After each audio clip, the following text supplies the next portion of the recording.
Então, em nome da Associação Paulista de Medicina e da Associação Paulista de Medicina Física e Reabilitação, gostaria de agradecer de novo a todos por comparecerem a mais um CIRMEC, que vai começar agora. Também agradecer ao Dr. Marcelo Ares por ter aceitado o convite para falar de um tema que é tão importante para a fisiatria, né, para o dia a dia do fisiatra, e é uma das queixas mais comuns do nosso consultório. Então, por favor, Dr. Marcelo Ares, muito obrigado novamente. Bom, boa noite. Eu que agradeço o convite do Dr. Caio, Dr. Ana Rita, da Sociedade Paulista, da Associação Brasileira, para palestrar, né, nesse curso que é extremamente importante para a formação do fisiatra. Eu participei de alguns dos primeiros cursos do CIRMEC, num outro formato, e tenho total noção do quanto foi importante para minha formação como fisiatra. Vou apresentar rapidamente, eu sou Marcelo Ares, sou médico fisiatra, fiz faculdade na Faculdade de Ciências Médicas da Santa Casa de São Paulo, me formei em 92 e fiz residência no Hospital das Clínicas, da Faculdade de Medicina da USP, 94 a 97. E nessa minha jornada aí de 20 e tantos anos como médico fisiatra, então minha residência foi direto na fisiatria, né? Fiz ano de clínica e depois fui para fisiatria. Sempre quis ser fisiatra. Um dos temas pelos quais eu me interessei foi a dor. Muitas pessoas vão ouvir falar de mim trabalhando com grande incapacitado, mas eu também me interesso, sempre gostei, sempre andei permeando aí o caminho dos pacientes com dor, até porque a dor é um sintoma, um sinal presente aí na grande maioria dos nossos pacientes, né? E hoje em dia é muito importante que a gente tenha esse conhecimento, porque nós vivemos hoje num momento muito interessante para o fisiatra, onde ele vem sendo reconhecido como um médico que é importante no tratamento dos pacientes com alteração funcional, e o tratamento da dor tem sido um importante campo de atuação para a fisiatria, né? Vocês vão entender o porquê quando nós falarmos aqui de como a nossa proposta de tratamento para a dor. Então, é uma área de atuação, sim, do médico fisiatra, e é importante que a gente saiba, independente se vai trabalhar com grande ou com pequeno incapacitado, ter um conhecimento da dor, e hoje nós vamos falar um pouco mais de dor crônica. Tá?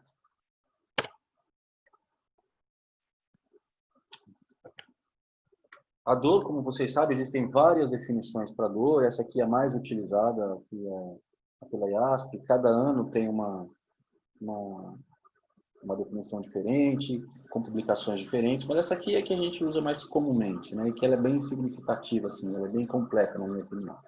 Então, sempre pensar que a dor é uma experiência sensitiva e relacionada a um comportamento emocional que é desagradável.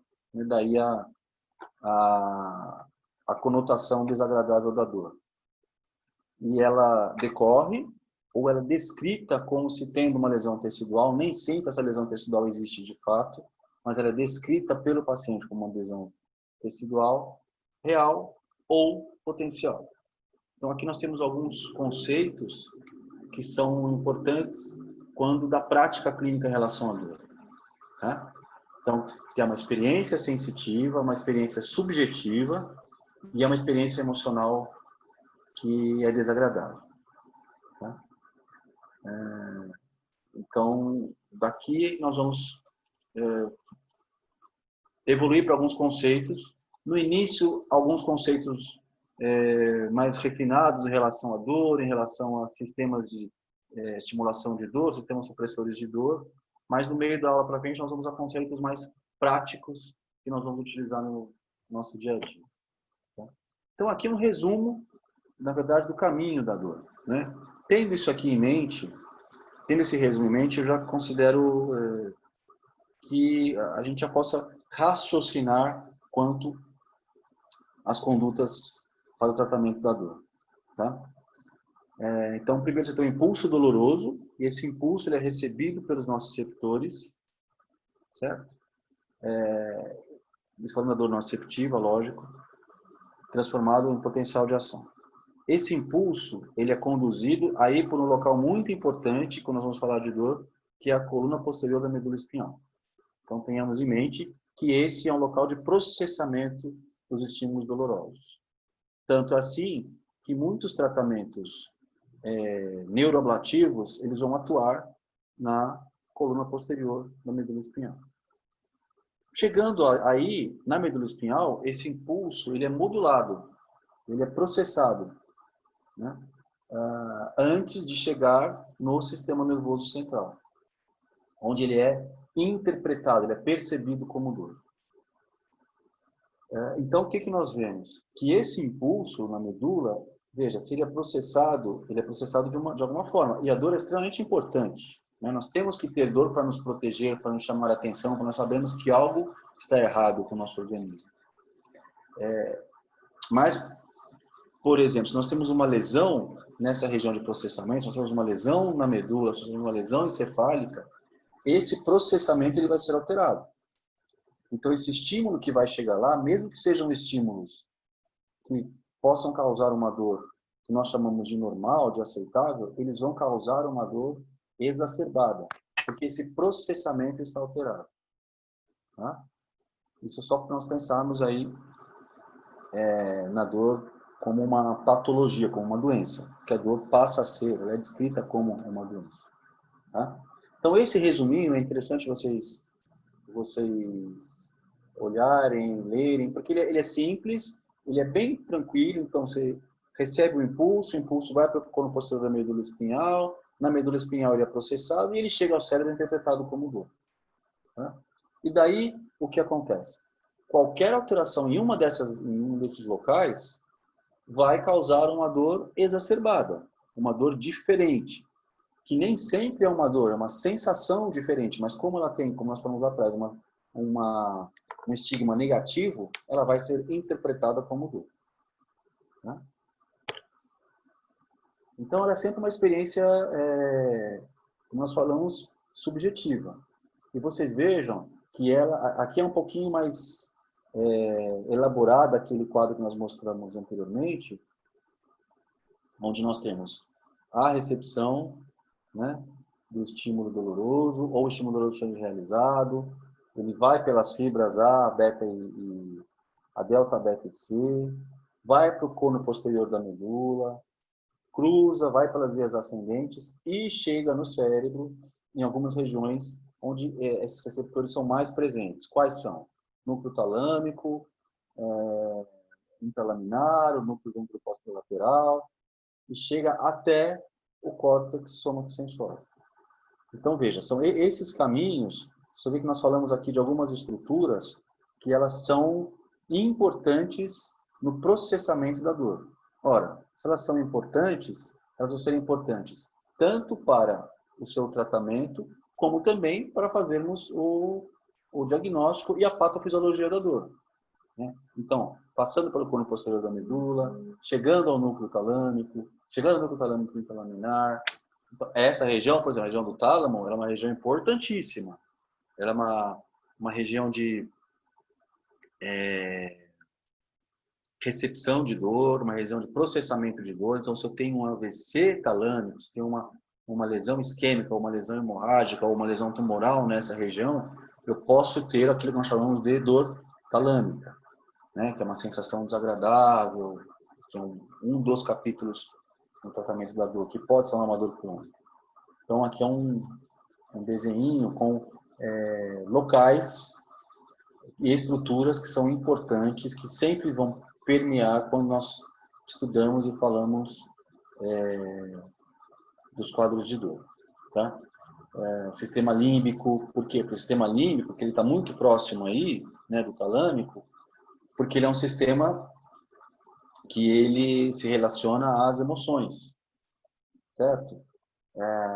Então, muitas medicações analgésicas ou muitos procedimentos analgésicos, eles também vão atuar nesses locais para que a gente tenha uma diminuição dos sinais e sintomas dolorosos. Tá? Então, veja, muitos estímulos, para vocês verem que é uma coisa subjetiva, muitos estímulos que estão nessa foto que vocês observam, que são dolorosos, seriam dolorosos para nós, culturalmente, para essas pessoas, eles não causam dor. Alguns são motivos de prazer, outros são motivos de convenções sociais, né? Então, isso acontece, são fotos reais, que nos causariam um impacto negativo para alguns de nós. Isso remete à sensação e ao estímulo doloroso, para essa população, não. É uma coisa que é natural. Para vocês verem a subjetividade da dor. Né? Mas a dor, sim, sempre nos remete, na nossa cultura, ao sofrimento. Né? Quem nunca teve uma dor de cabeça que vontade de arrancar a cabeça, né? De tirar a cabeça e que essa dor passasse. Uma dor de dente que faz de tudo para esse dente, para arrancar esse dente, a dor passar de uma vez por todas. Né? É muito importante nós termos também em mente que a dor, ela sempre tem um componente cognitivo, sempre tem um componente comportamental, sempre tem um componente afetivo. Então, nós temos que pensar, quando vamos investigar a dor, na discriminação dessa dor, né? Se o paciente tem a capacidade de localizar o ponto da dor, quando essa dor começou, e que causou, né? O que melhora, o que piora essa dor. Né? O componente afetivo e emocional da dor, né? São os efeitos da vivência da dor sobre as emoções e o comportamento do indivíduo. Tá? Isso também é importante.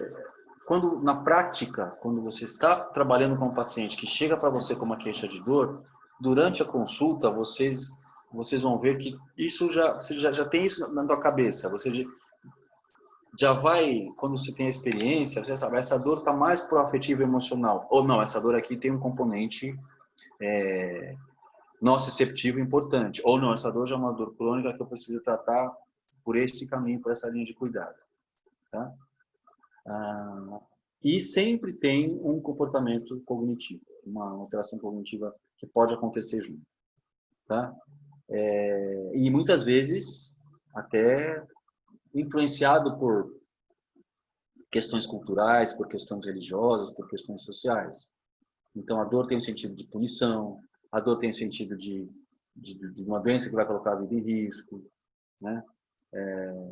Então, esses componentes cognitivos, afetivos cognitivos, variativos cognitivos que nós falamos, em algum momento eles estão presentes para alguns pacientes.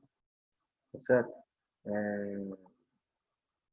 E a dor, ela é muito associada, óbvio, ao sofrimento. Tá?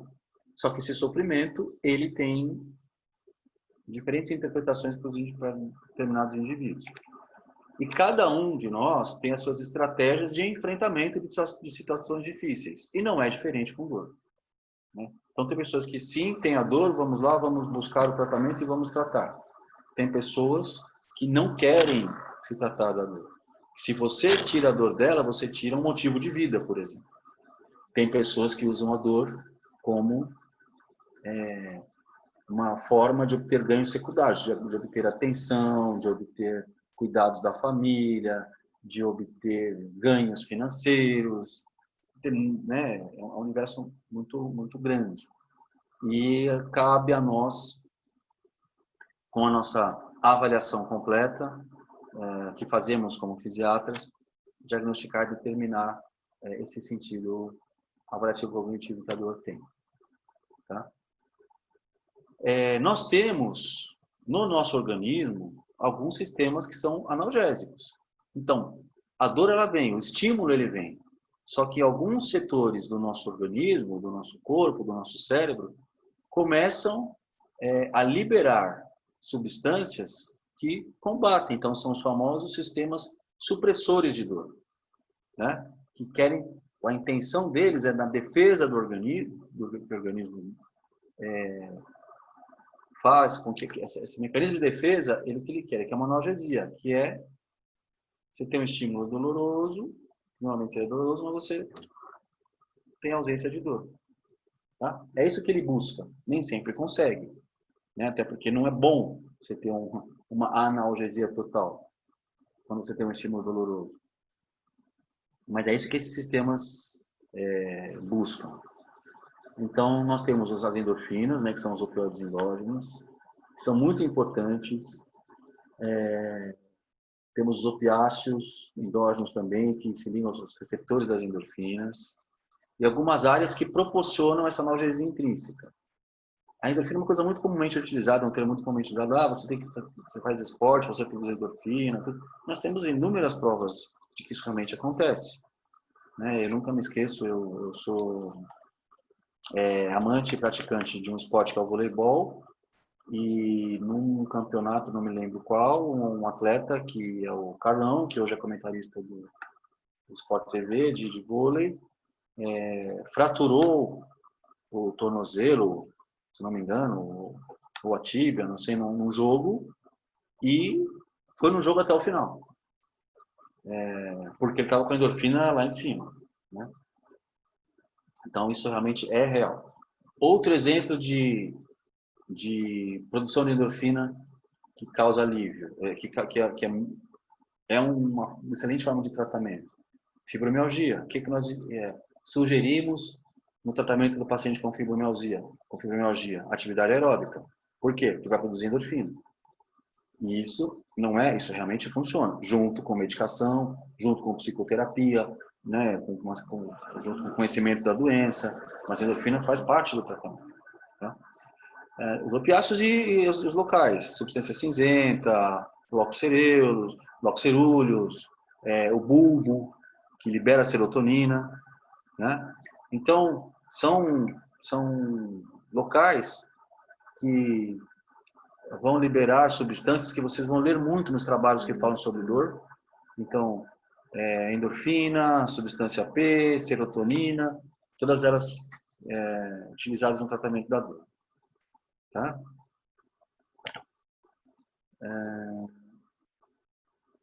Dor crônica.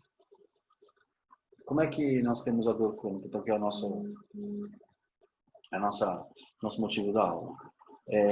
Quando esses estímulos nociceptivos, eles são continuamente estimulados. Então, a dor passa a ser uma dor crônica. Né? Por exemplo, damos um exemplo aqui, uma dor crônica decorrente de danos teciduais por câncer, ou por um tumor vertebral, por exemplo, que fica pressionando os receptores. Então, essa pressão constante é uma pressão nociceptiva, certo? Mas muitas vezes nós descobrimos essas patologias por causa da dor. Que tem lá um estímulo, e esse estímulo fica, o nosso sistema supressor não consegue dar conta dele, certo? Ele não consegue eliminar esses estímulos, ou pelo menos combater esses estímulos dolorosos, ou produzir substância suficiente para inibir, porque esse estímulo é constante.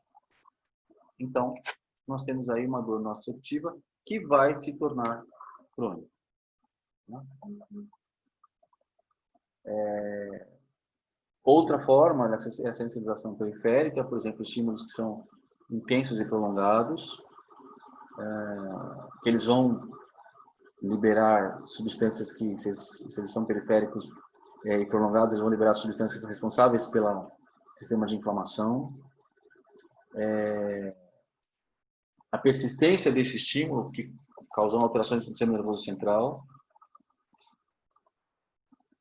a sensibilização periférica, como nós já falamos, aumento da atividade espontânea neuronal, que aí o que ele faz? Esse aumento constante, ele meio que desgasta o nosso sistema supressor de dor. Porque uma vez que a gente estimula muito, que tem o sistema supressor de dor, chega uma hora que ele não vai dar conta mais, ele não tem mais como produzir substâncias que vão diminuir ou que vão combater o estímulo hiperalgésico, né? Então, ele também vai causar uma dor que vai se perpetuar, vai se tornar uma dor crônica. Tá? E a dor crônica, ela vem dos estímulos nociceptivos prolongados, mas ela também pode vir por lesão, ou por estímulo, ou por afecção do sistema nervoso, E aí ela passa a ser uma dor neuropática. A definição de dor neuropática, na verdade, é uma dor que é produzida por uma atividade neural patológica. Essa atividade neural é em todo o sistema nervoso, quer seja ele central, quer seja ele periférico. É muito importante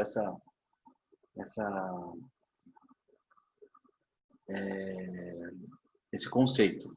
Tá? Então, a dor aqui, ela passa a ser uma doença.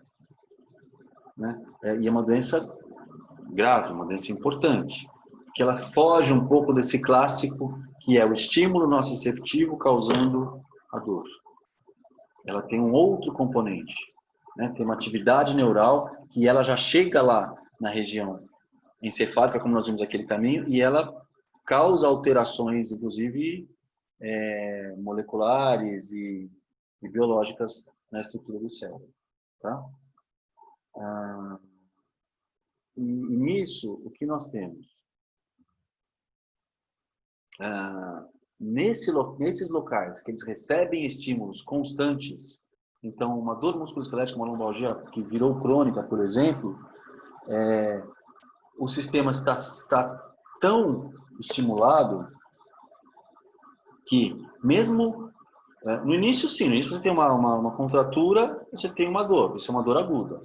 Porém, se essa contratura ou se essa lesão não é tratada e ela hiperestimula essa região, né, a região lombar, as fibras que inervam essa região e que levam essa sensação de dor até o sistema nervoso central, medula, depois cérebro, elas também passam a ser afetadas. E aí, mesmo estímulos que não são dolorosos, eles passam a nos dar sensações desagradáveis. Então, muitas vezes, não tem aqueles pacientes que você fala, poxa, mas será que é tudo isso mesmo? Será que está sentindo essa dor? Sim. Nos casos de lombalgia, nos pacientes idosos, que têm uma sobrecarga muito grande, que tem uma flacidez, que tem uma fraqueza muscular, que continua sendo ativo e realizando atividades no seu dia a dia, mas sem nenhum preparo muscular, isso é muito comum. Porque vai tendo uma lesão aqui, esse músculo, e chega uma hora que a dor realmente vira crônica. Porque mesmo estímulos que não são potencialmente dolorosos, classicamente, eles passam a ser porque aquele local está muito sensibilizado. E aí você tem um quadro de dor crônica. Tá? E aqui só um caminhozinho, né? Onde você tem no sistema nervoso sensorial normal, você tem um estímulo fraco e ele não vai te causar dor. Você tem um estímulo nocivo, ele vai te causar dor. Quando você tem a sensibilização já central, ou seja, que já foi nervo periférico já levou para o cono posterior da medula espinhal e já sensibilizou aquela lesão por hiperestímulo dela durante muito tempo, um estímulo que é inócuo, ou seja, um estímulo leve, vai causar uma resposta dolorosa. Então aqui é só para um exemplo que é fácil de ver, né? E veja, ele é levado pelas fibras abertas, ou seja, fibras que causam uma resposta que, teoricamente, causaria uma resposta não dolorosa. Mas, quando você tem o estímulo, a dor já crônica, quando você tem um sistema nervoso da dor sensibilizado, mesmo os estímulos que são levados pelas fibras abertas, que não são fibras que estimulariam dor, eles causam dor.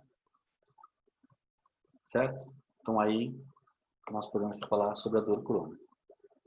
Tá? O que nós temos interessante? Eu acho que é interessante esse slide aqui. Muita controvérsia existe sobre o que é dor aguda, o que é dor crônica.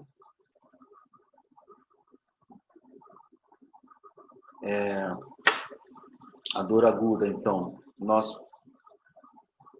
podemos interpretá-la como...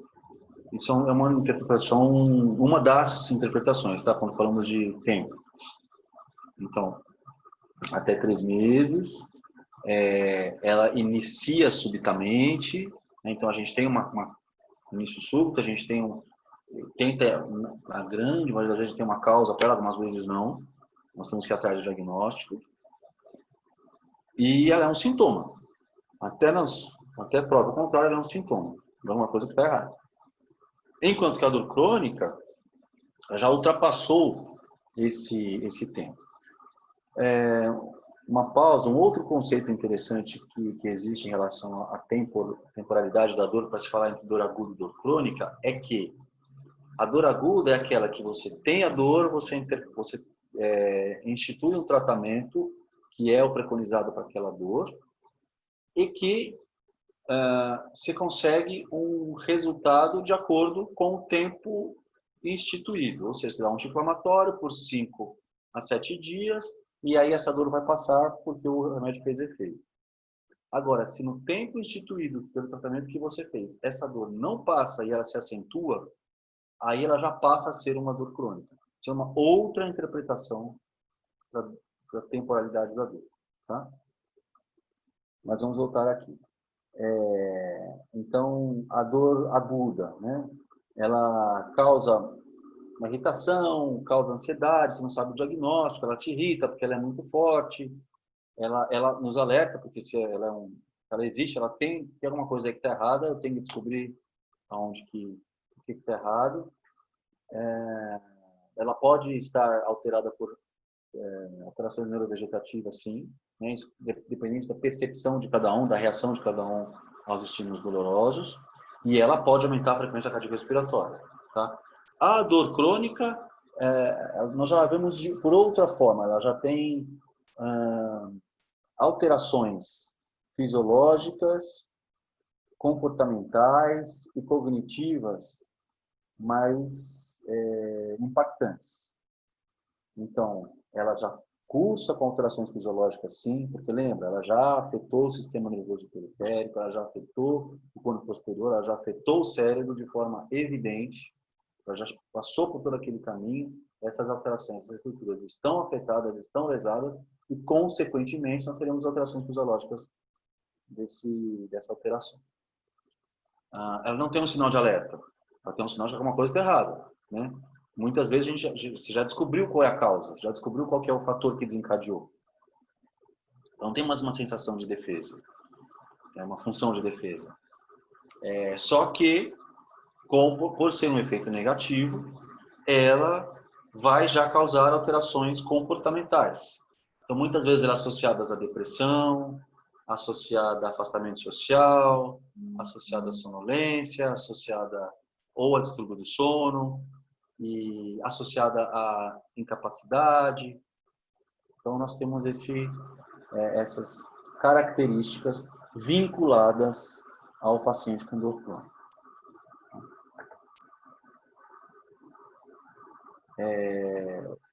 Tanto uma quanto a outra, né, na dor crônica também não pode ser diferente, a gente tenta localizar para se fazer o diagnóstico se ela pode ser somática ou se ela pode ser visceral. Na tentativa do diagnóstico. Porque nem sempre nós vamos ter o paciente clássico que vem com uma lombalgia, com ponto gatilho, na dor miofascial, que você consegue inativar o ponto, consegue dar medicação, e ele vai fazer alongamento, vai fazer meio físico, e ele vai voltar daqui a 15 dias com você melhor. Aí tudo bem, ó, já localizei a lesão, sei, a dor é próxima à lesão, e a dor piora com o movimento. Então, tudo bem, uma lombalgia clássica. Porém, as dores viscerais são muito difíceis. Posso ter dores que eu não... E aí eu tenho que ir muito na história do paciente, né? E atrás do diagnóstico. Ontem, no ambulatório que eu faço no outro hospital, eu peguei um senhor de 49 anos, com uma dor em região paravertebral, porém na região, e essa dor se irradiava na região torácica baixa, com uma aludínia, com sensações de alterações autonômicas quando palpava, não tinha ponto gatilho e foi solicitada uma ressonância lombar para ele, por exemplo, que não tem nada a ver com a topografia da dor dele. Só que durante a consulta ele me fala que ele perdeu 15 quilos em 4 meses. Então, o que me faz pensar numa dor visceral, né? E de uma patologia grave, logicamente. Né? Então, nós temos que sempre observar e tirar a história do paciente e não apenas pensar no tratamento focado, tá? Isso é só um exemplozinho. Importante para quem vai trabalhar com dor, saber a nomenclatura da dor, né?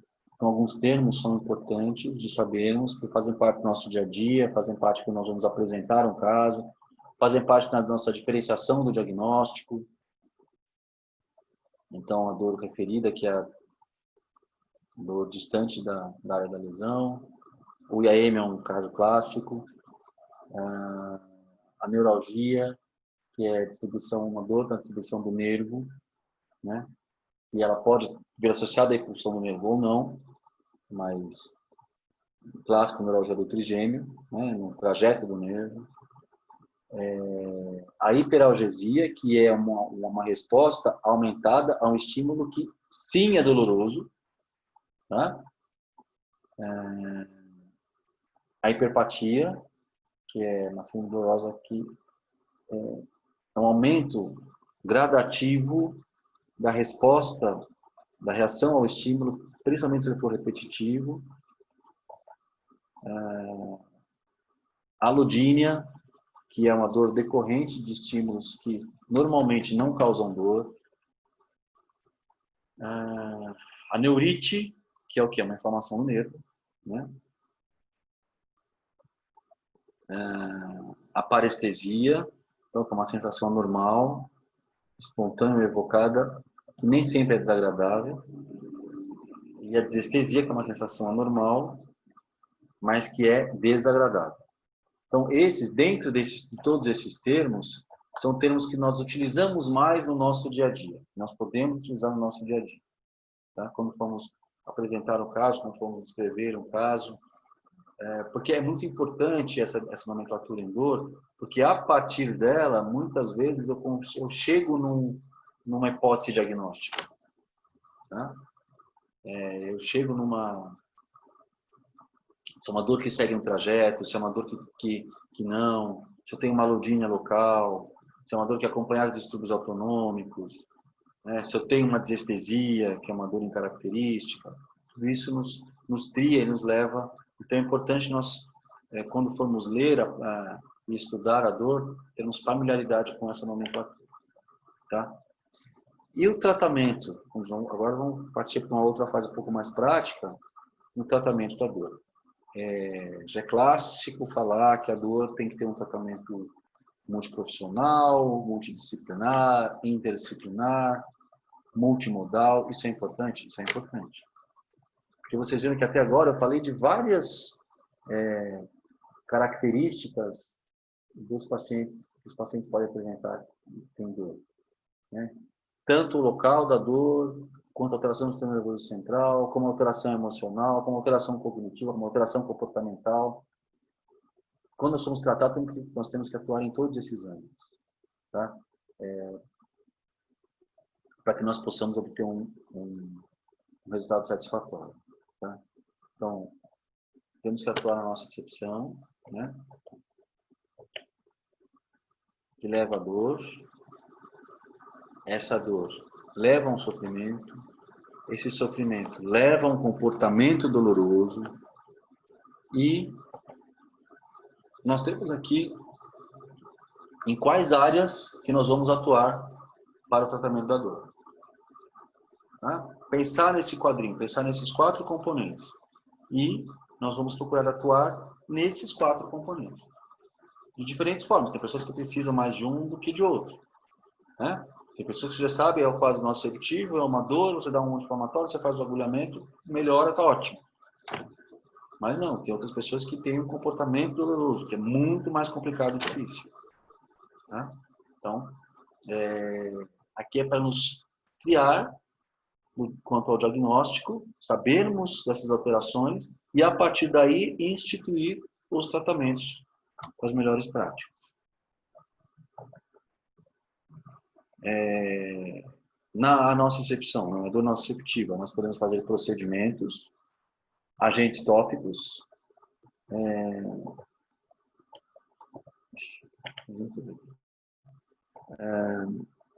que são procedimentos comuns, né, que nós podemos fazer, como vai ser da formação de vocês, ou se não da formação de vocês, vocês em algum momento vão ter contato com quem trabalhar com dor, nos serviços que tem os ambulatórios de dor, e na fisiatria os procedimentos e agentes tópicos, eles são hoje em dia bastante utilizados, né? Então as inativações de ponto gatilho, as infiltrações, utilizamos bastante a xilocaína, podemos utilizar os corticoides, podemos utilizar os viscosuplementadores, faz parte do nosso arsenal terapêutico dos procedimentos, né? Na tentativa de diminuir a nossa nocicepção. Diminuir o fator causal, de relaxar aquele músculo que está contraturado, por exemplo, para proporcionar uma melhor cinesioterapia. Na dor, os analgésicos, né?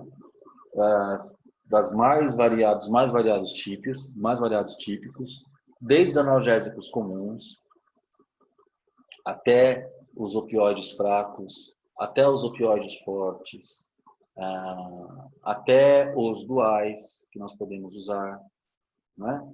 Então, a analgesia dual ela é muito utilizada, os neuromoduladores, como os anticonvulsivantes, os GABAérgicos, a pregabalina, a gabapentina.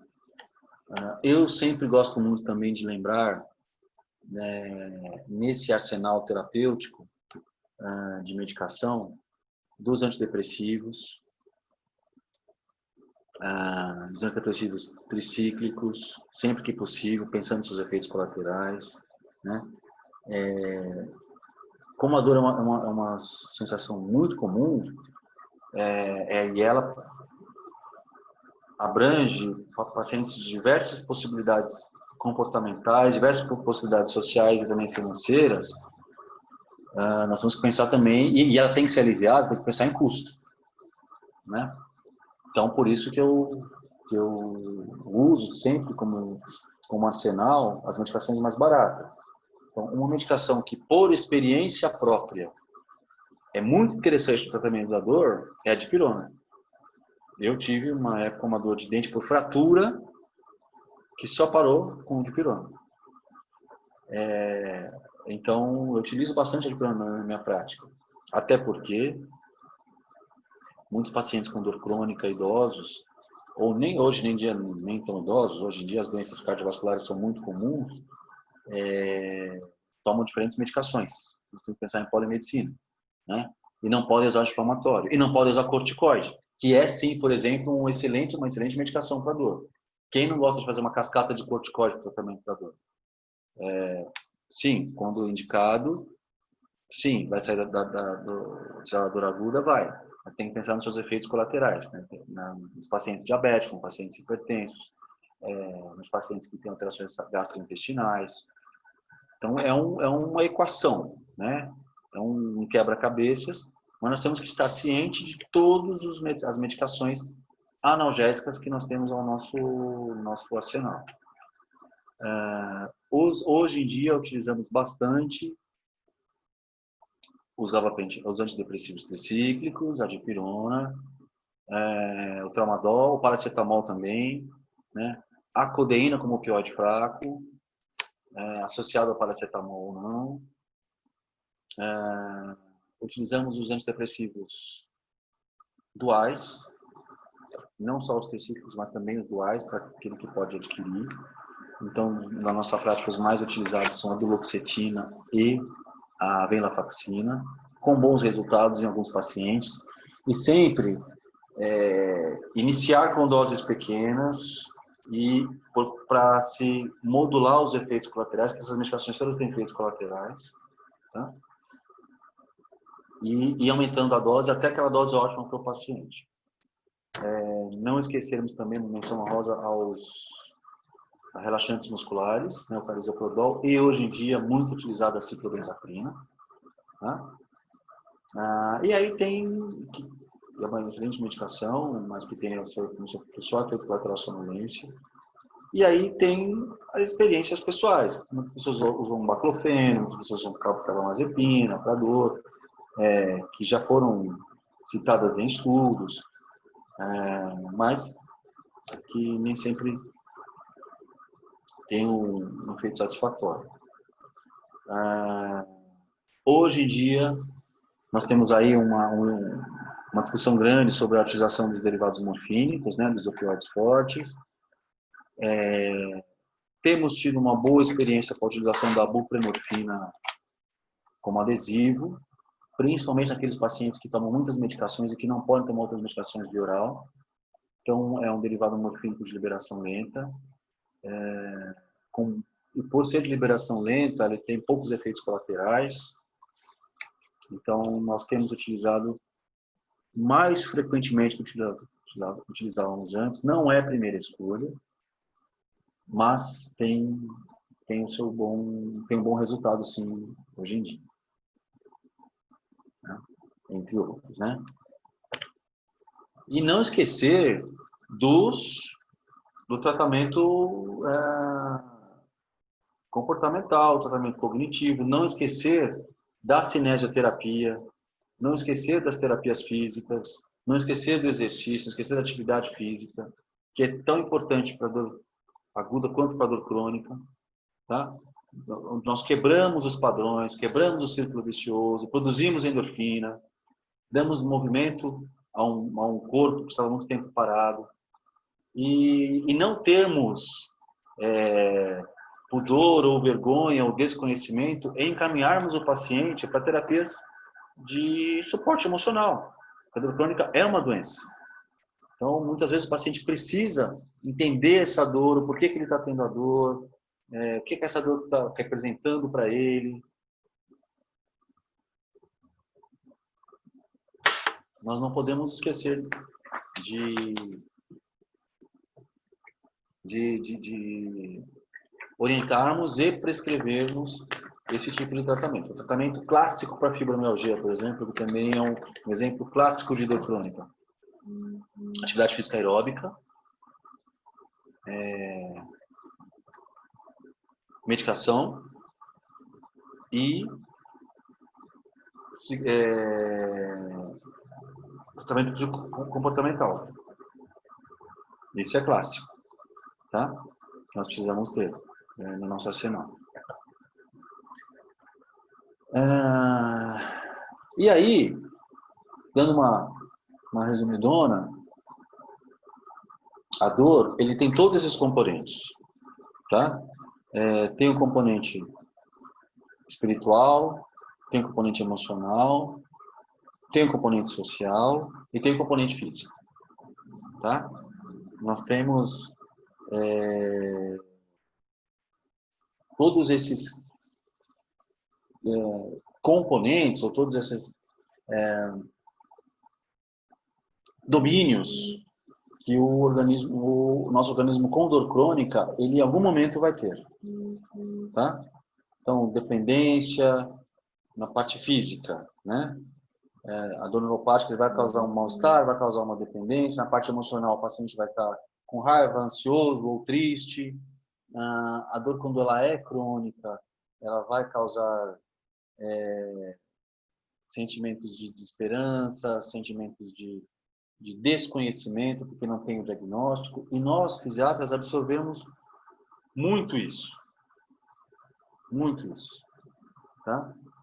Porque é clássico também o paciente passar por diferentes profissionais que não têm essa abordagem global que nós temos e não chegar com esse quadro.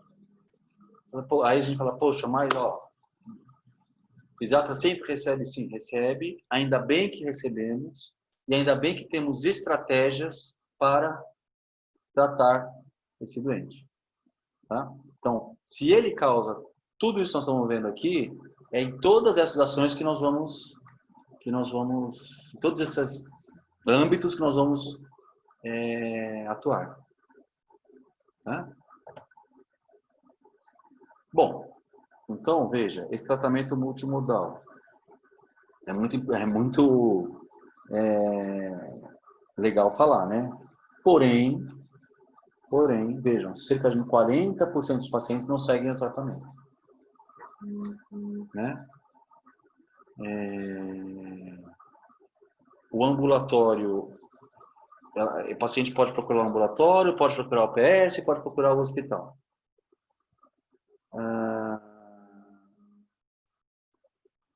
É muito importante, quando formos tratar a dor, nós termos uma equipe multiprofissional, como vocês veem aqui. Então, ideal, fisioterapeuta, terapeuta ocupacional, nutricionista, envolver a família, terapeuta ocupacional, já falei, enfermagem, para procedimentos, para orientação, para educação. Esse é o ideal, mas nós sabemos que muitas vezes somos nós com nós mesmos, no nosso consultório. Né? Então, nós temos que ter estruturas, ter estratégias. Então, qual que é o melhor caminho, na minha opinião, para o tratamento da dor crônica? Né? É acolher o paciente, ouvir o paciente. Então, acolhimento. Isso é fundamental. Ouvir, estabelecer o vínculo. Claro que junto com isso eu estou estabelecendo um raciocínio, né, do que eu posso vislumbrar como sendo a causa da dor, né, principalmente na dor crônica.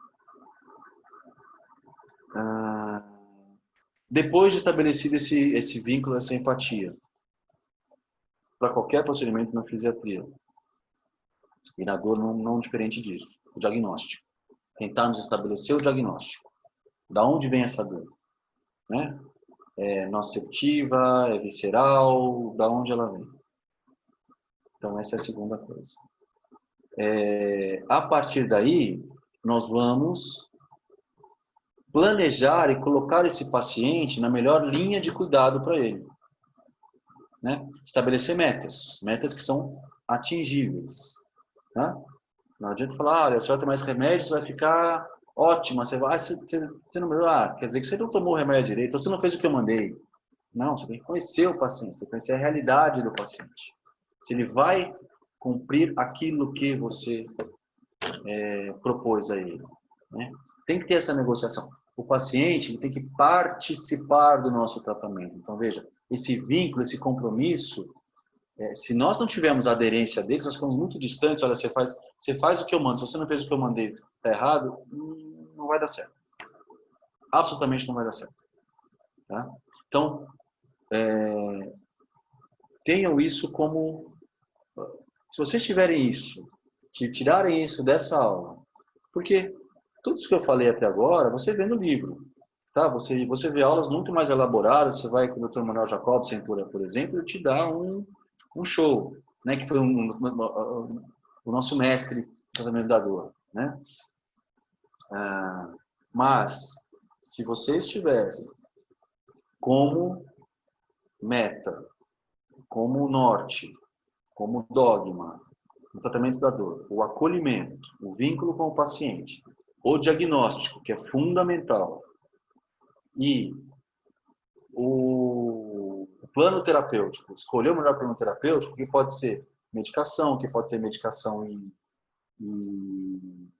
procedimento. Hoje em dia nós temos também como área de atuação da fisioterapia os procedimentos mais invasivos, as infiltrações guiadas, que podem ser utilizadas, né? Então, tudo isso é vinculado num plano, né? Nós chamamos de linha de cuidado. Por que linha de cuidado? Porque a gente vai acompanhar esse paciente de acordo com as nossas metas. Vão ter retornos. Faz uma infiltração, daqui a 15 dias você retorna. Vamos ver como é que você está. Ou daqui a 15 dias você retorna de novo. Opa, não deu certo. Então, vamos tomar medicação, vamos mudar a medicação. Vamos fazer o exercício. Nem sempre o paciente precisa de fisioterapia. Não, faz esse tipo de exercício que é o que você pode fazer agora. Então, é um trabalho de formiguinha, né? Esse remédio não deu certo, vamos tentar outro. Ah, já tomei, não? Então vamos tentar de uma outra forma, vamos tentar associado com esse que dá resultado, né? Cada um tem a sua experiência, mas tentar introduzir o paciente na melhor linha de cuidado personalizada para aquele paciente, pensando em tudo, todos os aspectos, tá? Em aspectos que são físicos, que são emocionais, que são familiares, que são religiosos, que são sociais. Aí a gente tem grande chance de ter um sucesso. Então, mais uma vez, conhecimento e acolhimento e compromisso com o paciente, colocá-lo junto conosco no tratamento, tentativa de diagnóstico, você não consegue fazer, você tem que aliviar a dor, mas ir atrás do diagnóstico e linha de cuidado, você vai colocar esse paciente. Aí você vai ter, na grande maioria das vezes, um sucesso. Mas, veja, com tudo isso, 40% dos pacientes com dor crônica não seguem, o que é uma tristeza, né? Mas sempre tem que tentar, né? Então, resumindo aqui a aula, ou pelo menos dados importantes. A dor é subjetiva, a dor é multifatorial, como nós vimos, a dor crônica passa a ser uma doença crônica, porém, ela tem tratamento. E a nossa intenção de tratamento, ou nossa orientação de tratamento, é essa que eu falo e vou repetir mais uma vez, porque eu quero que isso fique como mantra para vocês. Acolhimento, compromisso, diagnóstico e linha de cuidado. Tá? Isso é fisiatria pura.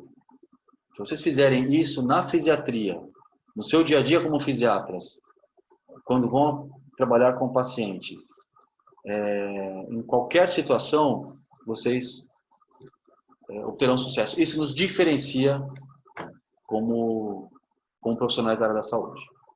E que estamos sendo, felizmente, cada vez mais reconhecidos. Então, essa é a mensagem que eu quero passar para vocês. Espero que eu tenha correspondido à expectativa da sociedade. Estou à disposição para dúvidas agora ou em outras oportunidades. E, mais uma vez, eu agradeço. É um prazer e uma honra para mim dar aula no segmento. Doutor Caio e doutora Ana Rita, vocês podem conduzir. Então, em nome da sociedade, a gente queria agradecer ao Dr. Marcelo Ares pela de dar e abrir agora para perguntas. Se tiver alguns residentes que tiver alguma pergunta, pode mandar no chat que eu repasso para o Dr. Marcelo.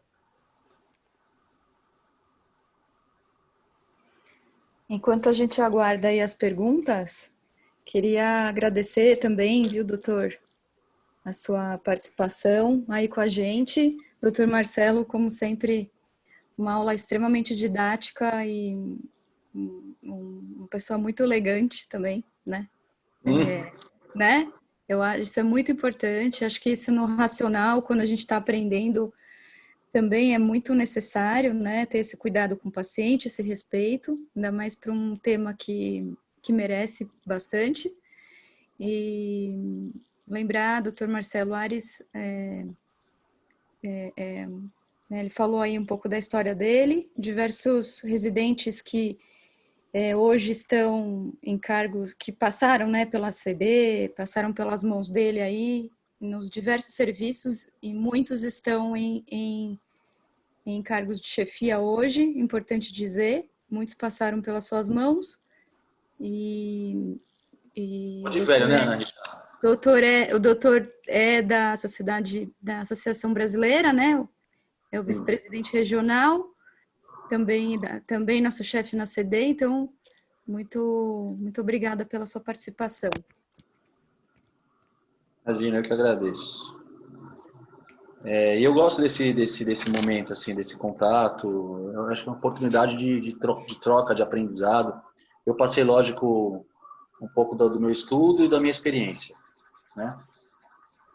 Mas que não necessariamente é a verdadeira, a melhor, não sei, mas é o que eu tenho tido como resultado. E mais uma vez eu falo, viu, dos residentes, assim, a dor é uma área de atuação cada vez mais reconhecida pela comunidade fisiátrica e ortopédica e neurocirúrgica. Nós temos cada vez mais sendo reconhecidos como realmente detentores desse conhecimento. Tá? E por que isso? Porque nós solucionamos, né? Porque nós fazemos essa avaliação e nós temos uma aderência do paciente ao nosso tratamento. E com baixo custo. Exato. Deve falar, né? Exatamente. Eu vi que aqui, doutor, hoje a aula foi bater um dos recordes, em algum momento aqui, a gente teve 63 pessoas online, só para o senhor saber. A doutora Valéria estava aqui com a gente também. E aí, tô só aqui... Ah, sim. Temos uma pergunta da Nídia. Conduz aí, Caio. Não, pode ler, Ana. Da Nídia, também nossa residente. Ela perguntou qual que é a experiência e como é que é a condução dos casos que acabam desenvolvendo dependência opioide. Ah, tá certo. Boa pergunta, Nidia. Tá tudo bem com você, né, Nidinha? Estamos com saudades. Veja, é uma resposta difícil, né? Quando o paciente chega a esse ponto, a dependência do opioide, nós temos que conhecer muito bem o paciente para tentar desfazê-lo dessa experiência, dessa dependência. Tá? Nós temos que usar todos os arsenais, tanto medicamentosos quanto não medicamentosos. Eu sempre acho que assim, tem a famosa escala, né, de medicações, que eu não coloquei aqui porque é uma coisa clássica, é uma coisa que vocês vão ver muito, e que a gente também hoje em dia não usa tanto assim. Né? Dependendo de cada paciente, você já entra com um tipo de medicação. Mas, respondendo objetivamente a sua pergunta, é muito difícil. A minha experiência é enfatizar os pontos negativos que esse opioide deu para esse paciente, né, que ele trouxe a esse paciente, porque a dependência traz, sim, só por ser dependência, ela já traz um fator negativo a ele. Tem que ir desmamando gradativamente e trocando por medicações, e muitas vezes são medicações que são medicações lá de trás, são medicações básicas. Tá? Hoje em dia a gente começa utilizando muito pregabalina e gabapentina. Por que a gente não começa utilizando uma nortriptilina, por exemplo, que é menos nociva que a amitriptilina?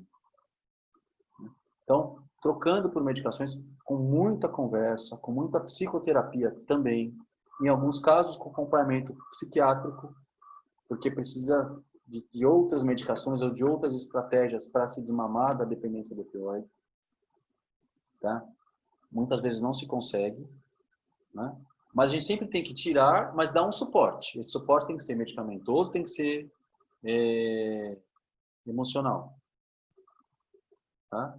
Para esse paciente. É difícil. Olha, eu estou com um caso num outro serviço, que o paciente fez diferentes cirurgias, ele está 1 ano internado, para vocês terem uma ideia. E não sai, não sai, não sai. E agora a gente já tá vendo um psiquiatra para ele. Porque ele próprio já reconheceu que essa dependência dele é uma dependência terrível. Mas é isso. A grande lição que eu tiro disso é que é tão difícil, é não deixar chegar na dependência. Claro que muitas vezes já chega pra gente assim. Uma coisa que eu não falei, gente, que nós estamos utilizando hoje em dia, também começando a conhecer e começando a utilizar, são os canabinoides, né, para dor crônica. Claro está que eles são utilizados quando esgotados os outros recursos, tá? Mas é um recurso hoje em dia, sim, utilizado. Inclusive no desmame de opioide. Tá? Porque ele tem um bom potencial analgésico, e ele atua comportamentalmente, né? Não estou dizendo do efeito do cannabis, não é isso, mas num fator emocional. Por isso que eu me lembrei dele agora, eu não citei na aula, mas é importante a gente saber que também a indústria farmacêutica trouxe o canabidioide e a gente está aprendendo a utilizá-lo. Mas é assim, eu nunca deixo chegar nesse ponto. Agora, se ele chega nesse ponto, eu tenho que partir para essa estratégia, que é desmamando, substituindo por outra medicação, enfatizando os pontos negativos, trabalhando com ele, trabalhando com a família. E eu sou muito, sabe, parcimonioso e conservador quando vou utilizar o opioide. Eu não sou agressivo, não sou. Utilizo quando precisa. Óbvio, dor oncológica, tem que usar? Tem que usar. Né? A potência dele, mas tem que usar com parcimônia. Tá? Para não deixar chegar na dependência. Ótima pergunta mesmo, né? Um tema super relevante, ainda que aqui no Brasil a gente não tenha o mesmo hábito de prescrever opioide, a gente sabe que nos Estados Unidos hoje isso é quase uma epidemia, né? Então, super relevante mesmo. Bom, doutor, acho que em nome da sociedade, mais uma vez, agradecê-lo pela brilhante aula e por ter aceitado o nosso convite. E agradecer aos residentes, né, a todo mundo que está assistindo a aula, e declaro encerrado mais um CIRMEC. Muito obrigado a todos, boa noite e até o próximo encontro. Obrigado novamente, boa noite. Obrigada. Obrigado.